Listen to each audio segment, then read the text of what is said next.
আসসালামু আলাইকুম। ফাইভ মোটরসের collection update Gixxer FI AVS 2023-এর গাড়ি, 23-এ কেনা, 23-এর রেজিস্ট্রেশন, 1000 ml এর ইঞ্জিন, তাও আবার 10 বছরের পেপার SF। এটা যারা নিতে চাচ্ছেন তারা মানে কি বলবো, খুবই ফ্রেশ হবে গাড়িটা। গাড়িটার লুকিংসটা আপনারা দেখতে পাচ্ছেন কতটা ফ্রেশ, নতুনের মতোই সেকেন্ড হ্যান্ড। গাড়িটাতে তেমন কোনো খুঁতটুত নাই। পিছনের টায়ার কন্ডিশনটা দেখতে পাচ্ছেন এখনও নতুনের মতোই আছে, খুবই অল্প কিলো চালানো। পিছনের ডিসপ্লেটাও দেখতে পাচ্ছেন। গাড়িটা মাত্র 10,000 সামথিং চালানো।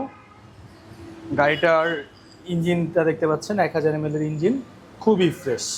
গাড়িটার সামনের টায়ার কন্ডিশনটাও দেখতে পারেন কতটা ফ্রেশ আছে। ডিসপ্লেটা, টায়ার টায়ার টায়ার কন্ডিশনটা খুবই ফ্রেশ। এটা 10 বছরের পেপার করা। এটাও আমি পুরা মার্কেট চ্যালেঞ্জিং প্রাইসে আপনাদেরকে দিয়ে দিব। এটা যারা নিতে চাচ্ছেন তারা অনলি 2,75,000 টাকায়, 2,75,000 টাকায় 10 বছরের পেপারস করা SF FI AVS। আমার মনে হয় না যে কেউ আপনাকে দিতে পারবে, তাও আবার ইঞ্জিন আনটাচ। ইঞ্জিনের যদি একটা নাট খোলা প্রুফ করতে পারেন সেক্ষেত্রে ফুল টাকা রিটার্ন করে দেব। গাড়িটা যারা নিতে চাচ্ছেন তারা দেরি না করে এখনই চলে আসুন ফাইভ মোটরসে। ফাইভ মোটরসের লোকেশন রামপুরা টিবি রোড এসে আমাদের কন্ট্যাক্ট নাম্বারে ফোন করলেই হবে। এটা তুষার মুসা